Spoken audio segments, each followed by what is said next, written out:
So we had some birthdays this week. I know. My daughter turned 15. Not 16? Not 16, because thank God. But 15. So I said, hey, you're halfway to 30. And she was like, shut up, Dad. That's a horrible thing to tell a 15-year-old girl. 30 is like ancient. I'm just trying to give her some material for her therapist later in life. So listen, is she going to get her driver's permit? She has. It's all on her. I said do it or not do it. But does she want it? I don't know if she does. You know, it's funny. My kids, I couldn't wait. Yeah. I mean, I was like, the day one. Of course, my parents made me save up a whole year's worth of insurance to be on the family plan before I was allowed to get my permit. Oh. No. Yeah, our kids today, like, no. And my youngest one did not want to get her license, like, straight up. I don't even know. She might have been 17 when she finally got it. That's my oldest. He's 18, didn't have a driver's license. It's crazy. I know. All right. All right, welcome, you guys. Listen, this is the Tuesday Talk with Mike and Jama, living in the 321. We are really excited about bringing some stuff to you. Yes. Whoop, whoop. Okay. All right, so our first session, 411 in the 321. Yeah. All right, so Brevard Zoo. I want to bring up Brevard Zoo. Mm-hmm. This is a fun fact. So Brevard Zoo is the only zoo in the country that you can kayak around the animal exhibits. Have you done that yet? I have. I have tickets to do it because when you get passes, they give you a ticket to do that. Okay.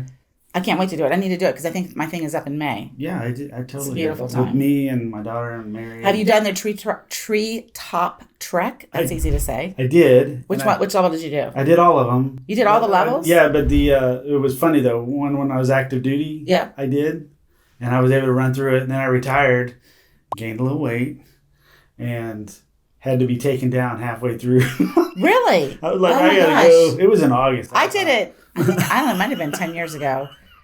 And I loved it. And I want to do it again. Yeah. My husband won't go because he doesn't like heights. But it's really cool. It's a whole obstacle course in the tree line. And then there's a big zip line. Over the animals. And there's a zip line over the gator thing. Yeah. That is super cool. I want to go again. Yeah. But also, I think the Brevard Zoo, and I could be wrong on this stat, so don't, get on me, but I think we're the number one volunteer zoo in the world, or not in the world, in the nation. Yeah. In the nation. In the universe. That's pretty cool, though. We're either one or two, but I think we're number one. That's cool. Isn't that neat? That is cool. The other really cool thing on the zoo, last weekend, Jeff and I went over with one of our daughters in the family and went to the Tampa Zoo. Okay. And it was really cool because it's like $50 to go to the Tampa Zoo. Yeah. But because we were Brevard Zoo members, it was only half price. Oh, and that's a big zoo over there. I had never been to the Tampa Zoo. It's actually quite nice. Nice. It was really fun. The kids had a blast. We all had a blast. Well, that's awesome. Yeah. So it's reciprocal with a lot of zoos. In fact, I know years ago we were members and we went to the San Diego Zoo, same thing. And that zoo is incredible. Huge. I heard. Yeah. Has their own channel. That was amazing. Yes. Yep. All right. So moving on to true, not true. So do sellers need to leave their home spotless for somebody to move in? Yeah. So true or not true? This is funny. I have a funny story on this one.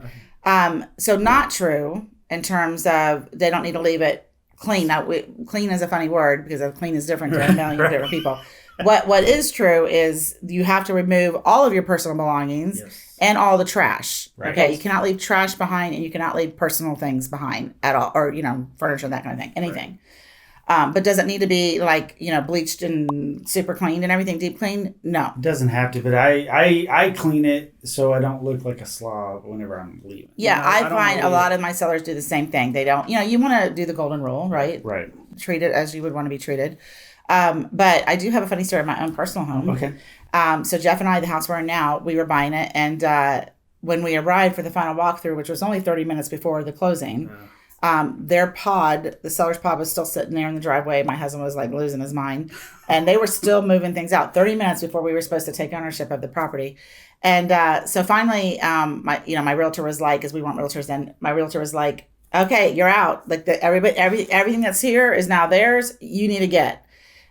So I was like, what? So we got like a washer and a dryer and a couple other things. But anyway, the house was completely trashed. I mean, trash was everywhere. In fact, in our attic, we still have stuff from those people. I just haven't gone up there to do it.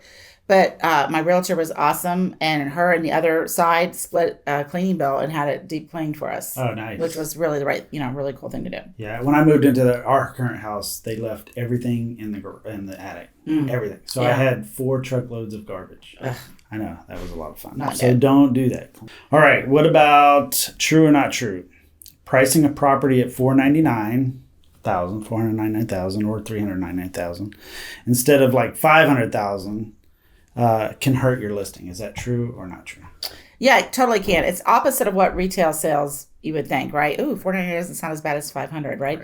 But no, people do searches on properties based by segments, and it's always on a whole number, right? Yeah. So, or 225, 500, 550, 600, whatever. So if you don't do 500, you're missing a whole segment of people that were searching. So you definitely want to hit it that way for sure. Right, because I'm doing a search for a customer right now, $500,000 and above. Mm-hmm. So if you listed it $499.9, $100. It's interesting that you're doing it that way. It's funny because I always have the max. You actually have a minimum. That's neat. Yeah, it's cool. Yeah, that way. Because that's what they want. That's what they want. So yeah. Awesome. Yeah. Well, that was good. Yeah. All right. What about things to ask yourself? All right. Do we need flood insurance? Oh my gosh. Okay. So we're in Florida. We're in Florida, and water's everywhere. We're like a sponge. Right. With little whole lakes everywhere. So and it rains a lot. It does rain a lot. But we have hurricanes. Yeah. And so if a hurricane rips off your roof and you're not in a flood zone, and all that rain comes in, does flood insurance cover it? It does not cover it. So Mary and I thought that's what we thought. So we went ahead and got flood insurance, even though we're not in a flood zone. So it's cheaper that way, but we chose to do it that way just in case. Yep. That's good. So not in a flood zone means you're in flood zone X. And then there are other flood zones based on the criteria. And what about if you have any part of your property in a flood zone? Because sometimes properties have part of it's X, part of it's A, whatever. Do you need flood insurance? I would say, if you're that close, I would say yes. But I don't think you need it. Right. But you personally. So there's need and want, right? Right. Yeah. I would want it. Right. So with the financing, your bank, your lender might require you to have it. Right. Just kind of depends on the placement of the house or whatever. But here's what I'll tell you. I had a customer from New York buying down here. His property was not in a flood zone, but he was freaking out, thinking he needed flood insurance. And to me, I'm like, it's not really a big deal, but he was like, I don't know if I'm going to buy this house, flood insurance. I'm thinking to myself, and then finally I asked him the question. I said, how much do you think flood insurance is when you're not in a flood zone? And he goes, well, up here, it's like $5,000 to $8,000. And I'm like, a year. And I'm like, no. Oh, no, it's hundreds. It's less than $1,000, 500 to 700, a year. Right. When you're not in a flood zone. So it's definitely an extra layer of protection. You never know, right? Right. You never know. You never know. So, all right.